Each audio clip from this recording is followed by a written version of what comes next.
What's a Eurail Pass? What's an Interail Pass? How do I get one? How do I use one? Is it worth the cost? Should I even get one?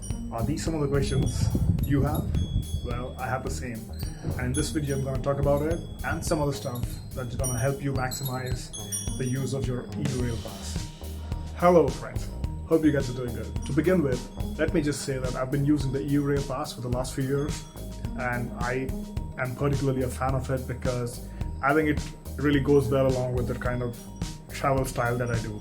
Flexible, spontaneous, and not very day by day, so to speak. Alright, so what exactly is an Eurail Pass?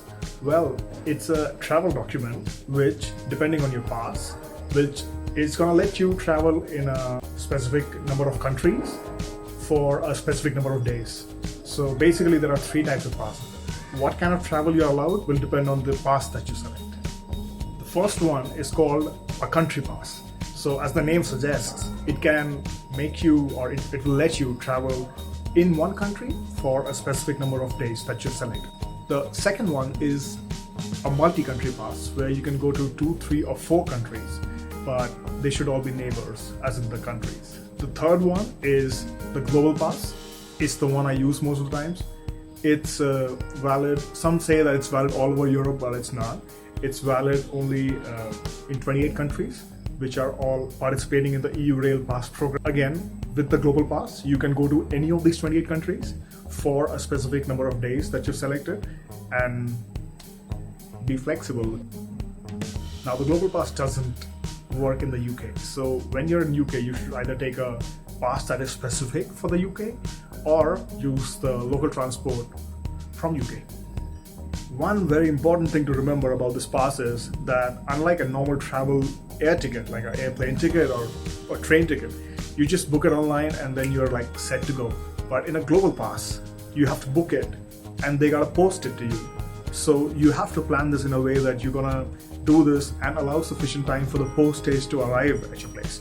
For example, if you're traveling in a week from now, it's gonna be a little bit tricky. So what I would say is normally I do this maybe 2 weeks in advance. So I book the pass which I need, and then they sort of courier it to your home, and then you have the document, and then you can start. So even when you like book it online, you cannot take a printout. You have to have the physical hard copy document, and this is going to be the ticket. So even if you paid the money and nothing, and then you like start your trip, and then your pass reaches your home, nothing can be done about it. The only thing is that this pass is like valid for 1 year. So if you like cannot, or for whatever reason miss out on this and have to start your trip without the pass, then you can still use it for the next 1 year. But for this trip, you cannot do nothing about it. I mean, there's no replacement, there's nothing. So you have to plan it in advance and plan it in a way that you have sufficient time for these guys to post the pass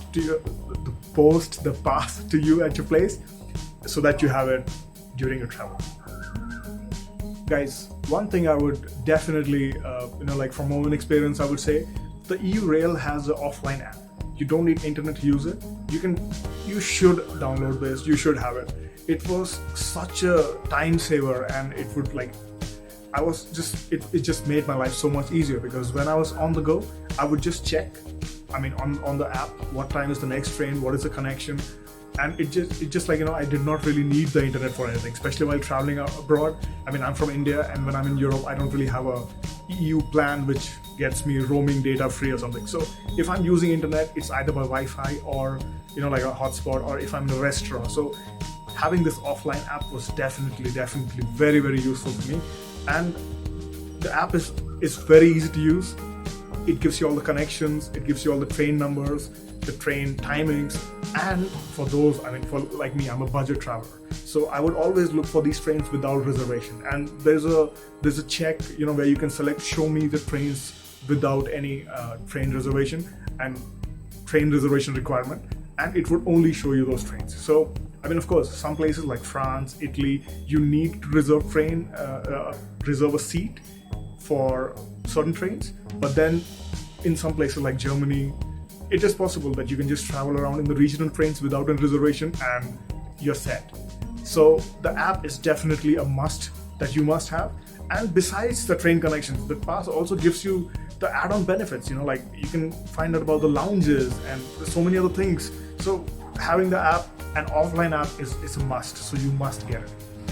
Next, here's an example of what the pass looks like. I mean, of course, there are sections and there are details in each section. I'm going to run you through the sections one by one, but anyways, to begin with, this is what the pass looks like.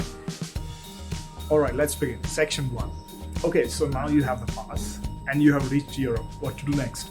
Well, you have to validate the pass. So it's something like a stamp that's going to put. Now, validation can be done on any of these major train stations.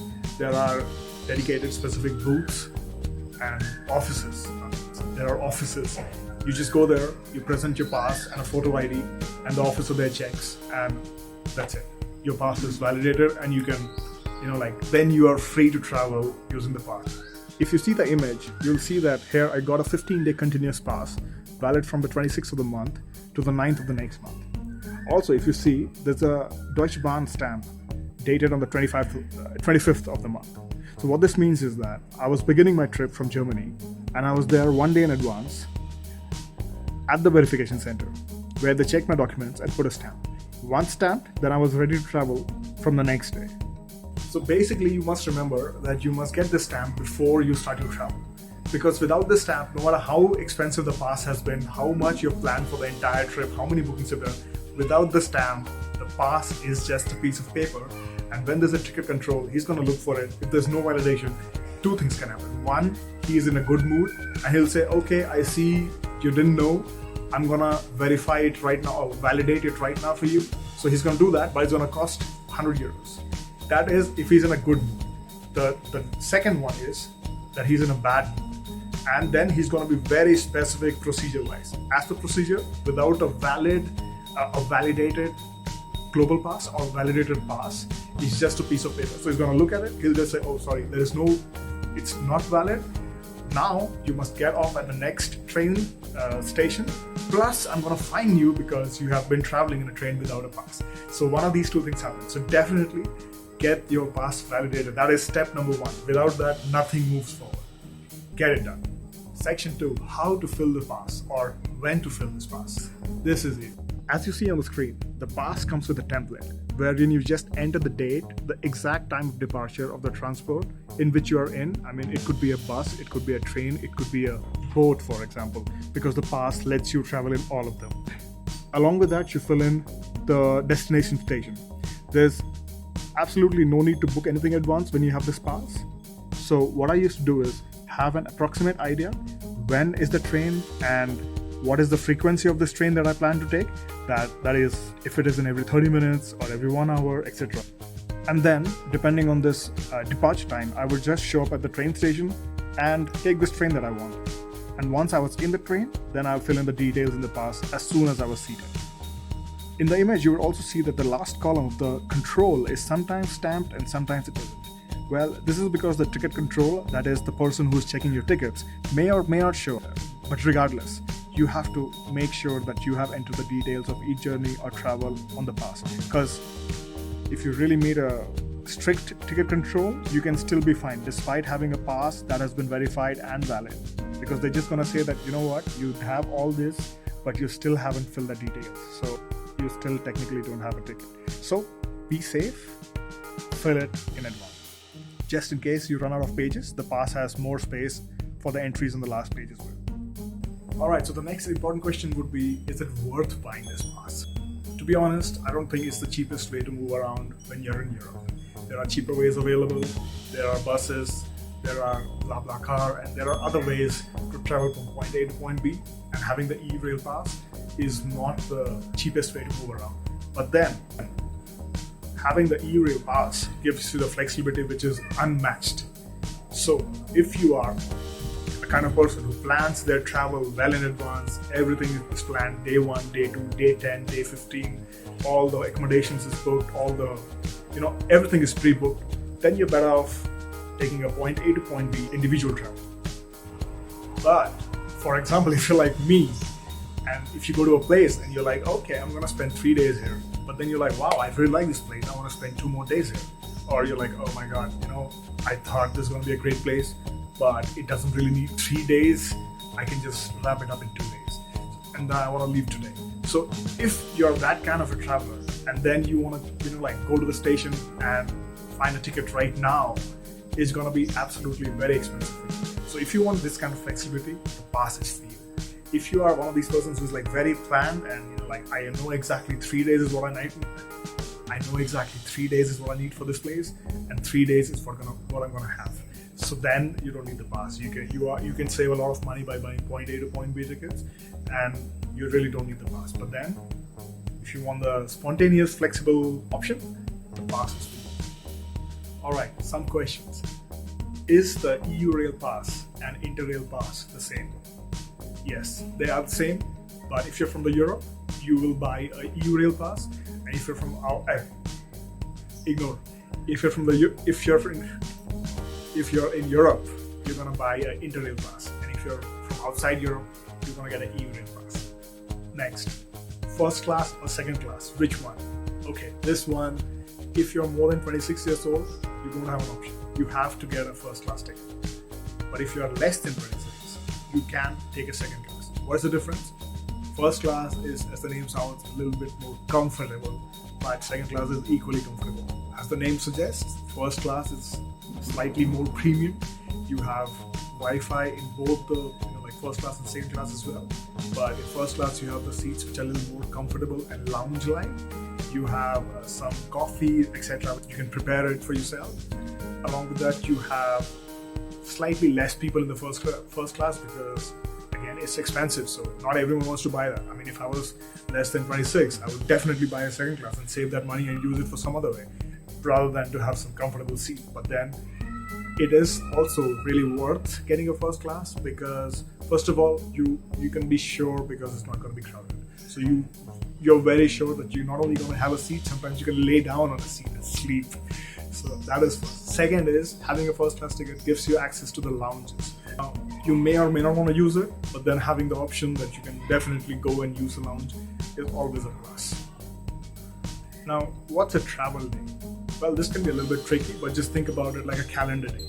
So if you're traveling for 4 hours from 2200 from one day to 0200 the next day, that is not one travel day. That is two travel days because it goes beyond, from one day to the other. So it's not a 24-hour block. So in this one travel day, which is one calendar day, you travel as much as you want. But as soon as the date changes, so does your travel day. This is more important when you're having a pass, which is like 5-day continuous travel or 5-day travel. So that travel date is this. As an end note, I want to add that traveling in Europe, I think train should be your first choice.